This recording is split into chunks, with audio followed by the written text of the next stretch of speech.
बिस्मिल्लाहिर्रहमानिर्रहीम, अस्सलाम वालेकुम। मैं फैज़ान रिजवी और आप मेरे यूट्यूब चैनल और फेसबुक पेज देख रहे हैं। आज 14 जुलाई 2023 है, दिन है जी जुमातुल मुबारक का। 506 रोज़ आज मुकम्मल हो गए रूस और यूक्रेन के दरमियान जारी जंग को। गुज़िश्ता 2-3 वीडियोज़ के अंदर हमारी डिटेल के साथ बात हुई नेटो के इंपॉर्टेंट समिट से मुतल्लिक, जहां पर यूक्रेन के सदर 1 पॉइंट एजेंडा लेकर पहुंचे थे कि उन्हें नेटो की मेंबरशिप चाहिए। फिर जवाब क्या मिला, सलूक किस तरह का किया गया, यूक्रेन के सदर व्लादिमीर ज़ेलेंस्की का सॉफ्टवेयर किस तरह से अपडेट हुआ, इससे मुतल्लिक गुज़िश्ता वीडियो के अंदर हम डिटेल के साथ बात कर चुके हैं। लेकिन ऐसा नहीं है कि यूक्रेन के सदर बिल्कुल खाली हाथ लौटे, बल्कि अपना कटोरा पूरे का पूरा मुंह तक भरकर यूक्रेन के सदर अपने मुल्क वापस पहुंचे हैं। क्या मदद इमदाद यूक्रेन के सदर को मिली? जाहिर है इंटरनेशनल मीडिया का जो फोकस है वो यूक्रेन के सदर व्लादिमीर ज़ेलेंस्की की स्टेटमेंट्स, उनके गुस्से की वजह से, उनके एटीट्यूड की वजह से, उनके 1 पॉइंट एजेंडे की वजह से इंटरनेशनल मीडिया का फोकस वहीं पर लगा रहा कि क्या यूक्रेन को नेटो की मेंबरशिप मिलेगी या फिर नहीं मिलेगी। फिर वहां पर नहीं मिली और जिस तरह का सलूक हुआ वहां पर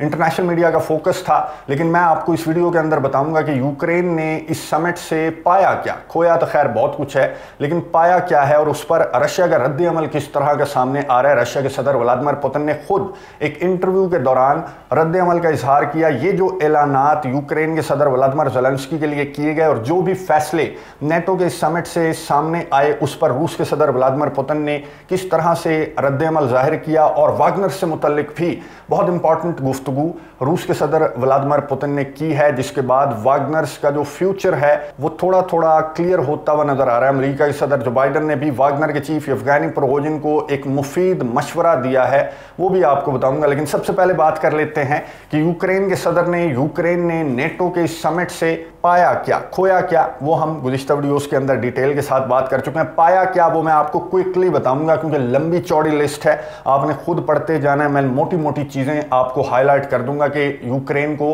उसके इत्तेहादियों की जानिब से क्या प्रोवाइड किया गया। सबसे पहले कनाडा की जानिब से $365 मिलियन की मजीद मदद इमदाद का ऐलान यूक्रेन के लिए किया गया। इसके अलावा आर्मर्ड व्हीकल्स के हवाले से भी कनाडा ने इंपॉर्टेंट ऐलान यूक्रेन के लिए किया। नीदरलैंड्स की जहां तक बात करें तो नीदरलैंड्स की जानिब से यूक्रेन के पायलट्स को F-16 पर ट्रेनिंग प्रोवाइड करने के हवाले से अगस्त में ये ट्रेनिंग स्टार्ट होगी। यूके, पोलैंड, रोमेनिया और नीदरलैंड्स वो ममालिक हैं जो कि यूक्रेन के पायलट्स को F-16 पर ट्रेनिंग प्रोवाइड करेंगे। तो नीदरलैंड्स की जानिब से ट्रेनिंग का ऐलान यूक्रेन के लिए किया गया। फ्रांस की जानिब से स्कैल्प मिसाइल्स, जैसे स्टॉर्म शैडो मिसाइल्स हैं यूके के, उसी तर्ज का ये फ्रांस का मिसाइल है, जिसका ऐलान फ्रांस के सदर इमैनुअल मैक्रोन की जानिब से यूक्रेन के लिए किया गया। इसके अलावा इंजीनियरिंग इक्विपमेंट है, डिमाइनिंग के लिए जो इक्विपमेंट होता है जो कि माइंस वगैरह निकालने के काम आता है, उसका ऐलान भी फ्रांस की जानिब से यूक्रेन के लिए किया गया। यूके की जानिब से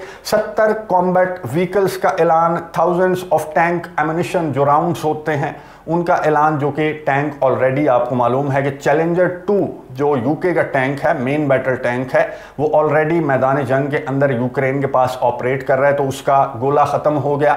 तो यूके की जानिब से मजीद जो राउंड्स हैं उनका ऐलान किया गया। इसके अलावा 57.68 मिलियन यूरोस की मदद इमदाद का ऐलान यूके की जानिब से किया गया। और ये जो मदद इमदाद है, जो 57 मिलियन यूरोस की मदद इमदाद है जो यूके की जानिब से अनाउंस की गई है, स्पेसिफिकली जो इक्विपमेंट ऑलरेडी यूके प्रोवाइड कर चुका है उसको रिपेयर करने के हवाले से ये मदद इमदाद यूक्रेन जो है उसके काम आएगी। इसके अलावा नॉर्वे की जानिब से 1000 जो ड्रोन्स हैं, माइक्रो ड्रोन्स हैं, इनका ऐलान नॉर्वे ने किया है और कुछ खबरों के मुताबिक ये ड्रोन्स यूक्रेन को मिलना भी स्टार्ट हो गए हैं। इसके अलावा 829 मिलियन यूरोस की मदद इमदाद का ऐलान नॉर्वे की जानिब से यूक्रेन के लिए किया गया। जहां तक बात करें जर्मनी, जो कि सर फहरिस्त रहा, जर्मनी की जानिब से 700 मिलियन यूरोस की मदद इमदाद का ऐलान यूक्रेन के लिए किया गया। इसके अलावा 25 लेपर्ड 1 टैंक्स जो हैं, लेपर्ड 2 ऑलरेडी आपको मालूम है कि जर्मनी प्रोवाइड कर चुका है। प्रोवाइड क्या कर चुका है, वो जलकर राख भी हो चुके हैं मैदान जंग के अंदर। तो अब जर्मनी की जानिब से लेपर्ड 1 टैंक्स 25 मजीद प्रोवाइड किए जाएंगे यूक्रेन को। इसके अलावा 2 पेट्रियट एयर डिफेंस सिस्टम भी हैं, क्योंकि पेट्रियट से मुतल्लिक भी इस तरह की खबरें हैं कि वो भी जलकर राख हो चुका है, जो कि यूक्रेन को प्रोवाइड किया गया था। खैर 2 मजीद, बहुत महंगा है ये बहुत महंगा पेट्रियट मिसाइल डिफेंस सिस्टम, ये मजीद 2 यूक्रेन को प्रोवाइड किए जाएंगे। इसके अलावा कुछ आर्टिलरी शेल्स वगैरह जर्मनी की जानिब से यूक्रेन के लिए अनाउंस किए गए हैं। जहां तक बात करें अमेरिका की, तो अमेरिका की जानिब से आपको मालूम है कि क्लस्टर म्यूनिशंस यूक्रेन पहुंच चुकी हैं और अभी तक यूक्रेन की डिफेंस मिनिस्ट्री ने कहा कि हमने इस्तेमाल तो नहीं की, हम एहतियात से इस्तेमाल करेंगे। लेकिन ये खबरें तो कंफर्म हो चुकी हैं कि यूक्रेन को क्लस्टर म्यूनिशंस प्रोवाइड कर दी गई हैं अमेरिका की जानिब से। टोटल मैं आपको बता दूं, ये जो नेटो मेंबर्स थे, एलाइज थे यूक्रेन के, इनकी जानिब से 1.5 बिलियन यूरोस की मदद इमदाद का ऐलान यूक्रेन के लिए किया गया। और इसके अलावा आपको मालूम है कि नेटो की मेंबरशिप के लिए जो लगा बंधा एक पाथ होता है, उसको भी तमाम मेंबर्स जो हैं नेटो के, उन्होंने इत्तफाक किया कि जब ये जंग ख़त्म हो जाएगी तो यूक्रेन के लिए कोई लगा बंधा पाथ नहीं होगा नेटो का मेंबर बनने के लिए। यानी कि बहुत कुछ पाया है यूक्रेन ने, नेटो के इस समिट से बहुत कुछ पाया, जिसके बाद यूक्रेन के सदर व्लादिमीर ज़ेलेंस्की बहुत जोश में अपने मुल्क वापस पहुंचे। ये भी खैर अच्छा तरीका था यूक्रेन के सदर का कि इतना मुंह खोलो कि थोड़ा बहुत तो तुम्हारा मुंह नेटो मेंबर्स जो हैं वो भर ही दें। बहुत ज़्यादा मुंह भरा है और इवन के नेटो की मेंबरशिप का जो मुतालबा है उस पर भी कुछ स्टेप्स यूक्रेन के सदर ने अचीव किए हैं कि वो नेटो का मेंबर बनना चाहते हैं। और रूस के सदर व्लादिमीर पुतिन को उन्होंने कहा कि मैं एक मैसेज देना चाहता था कि हमारा सॉफ्टवेयर 1.5 साल के अंदर तुम अपडेट नहीं कर सके, हम अभी भी नेटो का हिस्सा बनना चाहते हैं और नेटो मेंबर्स हमें अपने अलायंस के अंदर शामिल करने के लिए मुकम्मल तौर पर तैयार हैं। तो रूस के सदर व्लादिमीर पुतिन से एंकर की जानिब से सवाल किया गया कि क्या आपको मैसेज मिला यूक्रेन के सदर व्लादिमीर ज़ेलेंस्की का, क्या आपने नेटो समिट के फैसले देख लिए? तो रूस के सदर व्लादिमीर पुतिन ने रद्द-ए-अमल का इजहार करते हुए कहा कि जिस तरह की मदद इमदाद के ऐलानात, उन्होंने स्पेसिफिकली जो फ्रांस का मैंने आपको बताया स्कैल्प मिसाइल का नाम लेते हुए रूस के सदर व्लादिमीर पुतिन ने कहा कि कोई पहला मिसाइल नहीं है, इससे पहले भी यूक्रेन के इत्तेहादी वेस्टर्न कंट्रीज जो हैं वो यूक्रेन को मिसाइल्स प्रोवाइड कर चुके हैं और उन मिसाइल्स का क्या हाल हुआ मैदान जंग के अंदर वो आपके सामने है। रूस के सदर ने कहा कि हमारा फोकस है ये तमाम का तमाम असलहा, गोला बारूद जो कि अनाउंस किया गया है यूक्रेन के लिए, यूक्रेन के इत्तेहादियों की जानिब से, उनको जलाकर राख करना। अब वो हमारा लेजिटिमेट टारगेट जो है ये असलहा, गोला बारूद और स्पेसिफिकली जो टैंक्स हैं वो हमारा टारगेट है मैदान जंग के अंदर। रूस के सदर व्लादिमीर पुतिन ने कहा कि इससे कुछ भी अचीव नहीं कर सकेगा। ये जो मदद इमदाद के ऐलानात वेस्ट की जानिब से यूक्रेन के लिए किए गए हैं, वेस्ट इससे कुछ अचीव नहीं करेगा। हमारे ऑपरेशन के ऊपर कोई फ़र्क नहीं पड़ने वाला, सिर्फ ये जंग मज़ीद लंबी तवील होगी और सफ़र करेंगे यूक्रेनी जो हैं वो सफ़र करेंगे, मज़ीद ये जंग तवील होगी। इसके अलावा हमारा ऑपरेशन उसी अंदाज से आगे की जानिब बढ़ता रहेगा। सर्गेई लैवरोव ने F-16 पर कंसर्न्स जाहिर किए। सर्गेई लैवरोव ने, जो रशिया के फॉरेन मिनिस्टर हैं, उन्होंने क्लस्टर म्यूनिशंस के हवाले से स्टेटमेंट देते हुए कहा कि ये अब क्राइम है। ये क्राइम है क्योंकि 120 ममालिक के अंदर क्लस्टर म्यूनिशंस पर पाबंदी है। आलमी इदारों ने अमेरिका को वार्न किया, लेकिन उसके बावजूद अमेरिका ने क्लस्टर म्यूनिशंस प्रोवाइड किए यूक्रेन को। अब सिविलियंस जो हैं वो सफ़र करेंगे। सर्गेई लैवरोव ने कहा कि अब अमेरिका भी, इसे भी क्रिमिनल कहो ना, जब ICC जिसकी जुरिस्डिक्शंस को कुछ ममालिक तस्लीम करते हैं, कुछ ममालिक तस्लीम नहीं करते, रशिया तस्लीम नहीं करता, लेकिन फिर भी रशिया के सदर व्लादिमीर पुतिन अगर क्रिमिनल हैं तो सर्गेई लैवरोव ने कहा कि अब अमेरिका के सदर जो बाइडन भी क्रिमिनल हुए क्योंकि उन्होंने क्लस्टर म्यूनिशंस यूक्रेन को प्रोवाइड किए हैं। लेकिन मैदान जंग के अंदर सर्गेई लैवरोव ने वही बातें रिपीट की कि मैदान जंग के अंदर कोई फ़र्क नहीं पड़ने वाला, हमारा ऑपरेशन उसी अंदाज से जारी रहेगा। हाँ, एक रिस्क बढ़ गया, तीसरी जंग अजीम छिड़ जाने का रिस्क बढ़ गया और रिस्क बढ़ गया इस जंग के तवील होने का रिस्क बढ़ गया, यूक्रेनियों के मज़ीद सफ़र करने का रिस्क जो है वो बढ़ गया इस तरह के ऐलानात के बाद। और फिर रूस के सदर व्लादिमीर पुतिन ने वागनर के चीफ येवगेनी प्रिगोजिन से मुतल्लिक भी बहुत इंपॉर्टेंट बात की। जब एंकर की जानिब से रूस के सदर से पूछा गया कि वागनर्स भी नहीं रहे, वागनर्स कहाँ पर हैं, तो रूस के सदर व्लादिमीर पुतिन ने कहा कि वागनर्स एग्जिस्ट नहीं करते, वागनर्स जो हैं उनकी एग्जिस्टेंस ख़त्म हो चुकी है। एंकर की जानिब से पूछा गया कि आपने मीटिंग की थी येवगेनी प्रिगोजिन जो वागनर के चीफ हैं और उनके कुछ इंपॉर्टेंट कमांडर्स भी क्रेमलिन आए, इस तरह की खबरें गर्दिश कर रही थी, आपके अपने मीडिया, आपके अपने ऑफिशियल्स ने भी कंफर्म की। तो रूस के सदर व्लादिमीर पुतिन ने डिटेल्स शेयर करते हुए बताया कि मेरी मीटिंग हुई थी येवगेनी प्रिगोजिन से और उनके जो टॉप कमांडर्स हैं वो भी उस मीटिंग के अंदर मौजूद थे और मैंने एक मरतबा फिर से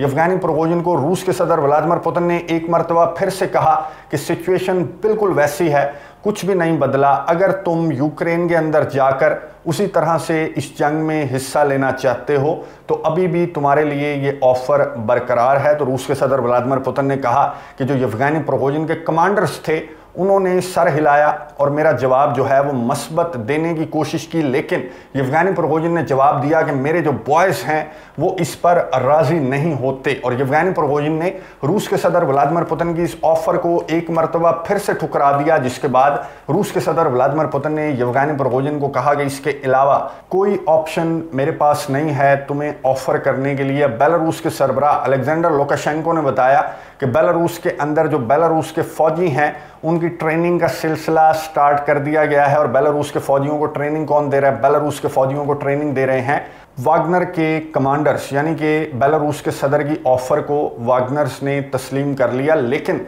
अभी भी वागनर के चीफ येवगेनी प्रिगोजिन कन्फ्यूजन का शिकार हैं। कभी मिन्स्क जाते हैं, कभी मॉस्को जाते हैं, कभी लुकाशेंको से मुलाकात करते हैं, कभी व्लादिमीर पुतिन से मुलाकात करते हैं। व्लादिमीर पुतिन की ऑफर को ठुकरा कर क्या वागनर के चीफ येवगेनी प्रिगोजिन ने गलती की? अब कुछ इस तरह की खबरें भी गर्दिश कर रही हैं कि रूस के सदर व्लादिमीर पुतिन का ये कहना कि वागनर्स एग्जिस्ट नहीं करते, उनका जो लीगल स्टेटस उन्हें दिया गया था प्राइवेट मिलिट्री ग्रुप का स्टेटस, अब वो स्टेटस वो खो चुके हैं। इस तरह की बातें रूस के सदर व्लादिमीर पुतिन की जानिब से किए जाना और फिर वागनर्स का बेलारूस के अंदर अपीयर हो जाना, ये खतरे की घंटी करार दिया जा रहा है। एक्सपर्ट्स की जानिब से कहा जा रहा है कि अब बहुत ज़्यादा खतरा है कि वागनर्स को इस्तेमाल किया जा सकता है किसी बड़े मिशन के लिए, या फिर वागनर्स को दोबारा से रूस के सदर व्लादिमीर पुतिन जिंदा कर सकते हैं, लेकिन एक नए कमांडर की सरबराही में। जो जैसा कि रूस के सदर व्लादिमीर पुतिन ने अपने इंटरव्यू के दौरान कहा कि कुछ कमांडर्स जो हैं वो मेरी बात से मुत्तफिक थे, लेकिन येवगेनी प्रिगोजिन मुत्तफिक नहीं थे। तो इस बात को जवाब बनाकर एनालिस्ट्स ये कह रहे हैं कि वागनर एक नई शक्ल के अंदर हमें यूक्रेन जंग में दोबारा से नज़र आ सकते हैं, और हो सकता है कि बेलारूस की साइड से भी वागनर्स एक नए मिशन पर निकल सकते हैं, जिसका जिक्र रूस के सदर व्लादिमीर पुतिन ने जाहिर है कैमरे के सामने नहीं किया और करना भी नहीं चाहिए था। जो बाइडेन ने वागनर के चीफ को मशवरा दिया, जो बाइडेन ने कहा कि वागनर के चीफ येवगेनी प्रिगोजिन के फ्यूचर से मुतल्लिक, वागनर्स के फ्यूचर से मुतल्लिक जब सवाल किया गया, अमेरिका के सदर जो बाइडेन जो कि फिनलैंड के अंदर मौजूद थे, मैंने आपको बताया था नॉर्डिक कंट्रीज़ के सरबराहान से यहाँ पर जो बाइडेन ने मुलाकात की। डेनमार्क भी है इनमें, नॉर्वे भी है, स्वीडन फिनलैंड भी है, आइसलैंड भी है, नॉर्डिक कंट्री है। इनके सरबराहान से मुलाकात की अमेरिका के सदर जो बाइडेन ने विल्नियस समिट इख्तिताम पजीर होने के बाद, और फिर प्रेस कॉन्फ्रेंस की जहां पर फिनलैंड के सरबराह और अमेरिका के सदर जो बाइडेन मौजूद थे। यहां पर सहाफ़ी की जानिब से जब वागनर से मुतल्लिक सवाल किया गया तो अमेरिका के सदर ने क्या जवाब दिया, ये सुनिए, उसके बाद बात करते हैं। I think that determining what happens to Prigozhin, what happens to Vilnius, what happens when we discuss this in Vilnius is God only knows what he's likely to do. Well, I'm not even sure, we're not even sure where he is and what relationship he has. If I were he, I'd be careful what I ate. I'd be keeping my eye on my menu. But all kidding aside, who knows? I don't know. I don't think any of us know for certain what the future of Prigozhin is in Russia. गुफ्तगू आपने सुनी America के सदर Joe Biden की, जिन्होंने Wagner के future से मुतल्लिक, America का सदर भी कंफ्यूज्ड है। अमेरिका के पास भी कोई इंफॉर्मेशन, कोई इंटेलिजेंस नहीं है कि वागनर के चीफ येवगेनी प्रिगोजिन का फ्यूचर क्या है। लेकिन अमेरिका के सदर ने यहाँ पर येवगेनी प्रिगोजिन को मशवरा दिया कि जहर से बचना, कहीं तुम्हें खाने पीने में जहर ना खिला दिया जाए। रूस के सदर व्लादिमीर पुतिन यानी कि तुम्हें जिंदा नहीं छोड़ेंगे। अब इसी प्रेस कॉन्फ्रेंस के दौरान जो बाइडेन से सवाल किया गया कि नेटो समिट के बाद आप क्या समझते हैं और वागनर्स की म्यूटनी के बाद आप क्या समझते हैं कि रशिया इस जंग को मजीद कितना अफोर्ड कर सकेगा, तो जो बाइडेन ने क्या जवाब दिया ये सुनिए, उसके बाद बात करते हैं। I don't think the war can go on for years for two reasons. Number one, I don't think that the Russians could maintain the war forever. Number one, in terms of their resources and capacity. Number two, I think that there is going to be a circumstance where eventually President Putin is going to decide it's not in the interest of Russia, economically, politically, or otherwise, to continue this war. But I can't predict exactly how that happens. गुफ्तगू आपने सुनी America के सदर जो Biden की, जो ये समझते हैं कि रूस के सदर व्लादिमीर पुतिन इस जंग को मज़ीद लंबा अफोर्ड नहीं कर सकते। आखिर वो थक जाएंगे अपनी इकोनॉमिक कंडीशंस देखते हुए और अपनी पॉलिटिकल कंडीशंस देखते हुए। अमेरिका के सदर ने कहा कि रूस के सदर व्लादिमीर पुतिन थक जाएंगे और तब तक यूक्रेन अपने इलाके रशिया से वापस ले चुका होगा, या फिर रूस के सदर व्लादिमीर पुतिन इतना थक जाएंगे कि इसकी नौबत ही नहीं आएगी और वो खुद इस जंग को बंद करने के लिए जोर देना स्टार्ट कर देंगे। जिस तरह की पतली हालत जो बाइडन को, रूस के सदर व्लादिमीर पुतिन की हालत जो है वो पतली नज़र आ रही है, लेकिन दूसरी जानिब रशिया के सदर का, रशिया के ऑफिशियल्स का मैंने आपको बता दिया कि वो कमिटेड हैं और वो ये बात कर रहे हैं कि इस असलहे, गोले बारूद, इन मदद इमदादों के ऐलानात का पहले कोई फ़र्क नहीं पड़ा, अब भी कोई फ़र्क नहीं पड़ने वाला। हमारा ऑपरेशन उसी तरह से आगे की जानिब बढ़ता रहेगा। लेकिन मैं आपको बता दूं कि सलूशन आखिर बातचीत की टेबल पर निकलना है या फिर एक बड़ी जंग की सूरत में इस तनाज़े का सलूशन निकलना है। उसकी वजह क्या है? उसकी वजह यह है कि अब आपके सामने ये मैप है, ये मैप आपको नज़र आ रहा है, ना ये ब्लू हो रहा है ना ये रेड हो रहा है, यानी कि ना रशिया आगे बढ़ रहा है ना यूक्रेन अपने इलाके वापस लेने में कामयाब हो रहा है। तो ये एक दूसरे से यहीं पर जो रस्सा कशी है, इनकी जो धक्कम पेल है, यहाँ पर कितना अरसा अफोर्ड की जा सकती है, यानी कि ये अपना billions and billions of dollars का असलहा, गोला बारूद यहाँ पर झोंक झोंक कर आखिर थक जाएंगे और बातचीत की टेबल पर बैठ जाएंगे, या फिर ये तनाज़ा एक बड़ी जंग में कन्वर्ट हो जाएगा, जो कि मुझे बड़ी जंग में कन्वर्ट होता हुआ कोई मूड इनका नज़र नहीं आ रहा है। इनके बैकडोर राबते भी चल रहे हैं। अमेरिका और रशिया के जो CIA के चीफ हैं और रशिया के जो काउंटर पार्ट हैं, जो स्पाई चीफ हैं, उनका टेलीफोनिक राबता भी हुआ कि बड़ी जंग को किस तरह से अवॉइड करना है। फिर इस समिट के दौरान भी अमेरिका के सदर जो बाइडन ने क्लियर कट कहा कि हम कोई तीसरी आलमी जंग नहीं चाहते। और पहले भी मैं आपको बता चुका हूँ, मैं एंड स्क्रीन पर दे दूंगा कि पहले भी नॉर्थ कोरिया, साउथ कोरिया के मामले पर ये दोनों बड़ी ताकतें आपस में टकराने लगी थी, फिर चाइना भी दरमियान में आ गया था। लेकिन बड़ी जंग को उस वक्त भी 73 साल कबल इन्होंने बिल्कुल किनारे पर आकर अवॉइड करने में कामयाब हो गए थे। अब भी बड़ी जंग लगती हुई दूर दूर तक नजर नहीं आ रही। और तीसरा ऑप्शन क्या है? तीसरा ऑप्शन ये है Afghanistan, Syria, Libya, Yemen, Iraq, इस तरह से ये जंग लटकती लटकती आगे की जानिब चली जाएगी। तुर्की के सदर रजब तैयब एर्दोगान ने एक मरतबा फिर से एक स्टेटमेंट जारी की और ग्रेन की डील में मीडिएशन से मुतल्लिक किरदार अदा करने पर तुर्की के सदर ने जो स्टेटमेंट जारी की कि मुझे उम्मीद है कि मैं ग्रेन की डील को बहाल करवा दूंगा, तो क्रेमलिन के तर्जमान ने बड़ा सख्ती से रद्द-ए-अमल जाहिर करते हुए कहा कि हमारी जानिब से इस तरह की कोई श्योरिटी किसी मुल्क को नहीं दी गई। ग्रेन की डील हो या फिर इस तनाज़े को बातचीत की टेबल पर लाने का मामला हो, बहुत देर हो चुकी है, तो इस तरह की कोई बात क्रेमलिन के तर्जमान ने कहा कि हमने नहीं की जिस तरह की बात तुर्की के सदर रजब तैयब एर्दोगान कर रहे हैं। वरना तुर्की के सदर जब भी कोई स्टेटमेंट जारी करते हैं, इतना सख्त रद्द-ए-अमल क्रेमलिन का कभी सामने नहीं आया। आपको रीज़न मालूम है कि तुर्की के सदर रजब तैयब एर्दोगान के फैसले ही वजह बने कि नेटो का समिट जो है, इससे कुछ पॉजिटिव ऐलानात सामने आए। अमेरिका के सदर जो बाइडन खुशी खुशी इस समिट से फिनलैंड से होते हुए वापस गए, तो इसके बाद अब तुर्की और रशिया के दरमियान थोड़ा बहुत तो तनाव है, लेकिन इनके ताल्लुकात ख़राब होते हुए नज़र नहीं आ रहे। तुर्की की स्ट्रेटजिक लोकेशन ऐसी है जिसको तुर्की के सदर कैश करना बहुत अच्छी तरह से जानते हैं। ना ही अमेरिका, ना ही यूरोप, ना ही रशिया तुर्की के बगैर ये कंप्लीट नहीं है। तुर्की के साथ ये मुकम्मल तौर पर अपने ताल्लुकात जो हैं वो ख़त्म नहीं कर सकते। किसी न किसी तौर ये ताल्लुकात तुर्की और रशिया के कायम रहेंगे, आगे बढ़ते रहेंगे। लेकिन फ़िलहाल के लिए जो रिएक्शन है वो क्रेमलिन का और रशिया का तुर्की के सदर के फ़ैसलों की वजह से कुछ सख्त रिएक्शन सामने आ रहा है। आगे मुलाकात भी स्केजुअल है। तुर्की के सदर और रूस के सदर की मुलाकात अगस्त के अंदर स्केजुअल हुई थी। क्या उसमें कोई तब्दीली क्रेमलिन की जानिब से की जाती है? मेरा नहीं ख्याल कि उस स्केजुअल में भी कोई चेंजिंग की जाएगी। और रूस के सदर व्लादिमीर पुतिन का जो दौरा है तुर्की का अगस्त के लिए, अब देखना यह है कि वो स्केजुअल रहेगा या नहीं, इस पर भी नज़र रखेंगे। मैदान जंग से मुतल्लिक भी बात करते रहेंगे। अगली वीडियो तक के लिए इजाज़त दीजिए। अल्लाह हाफ़िज़।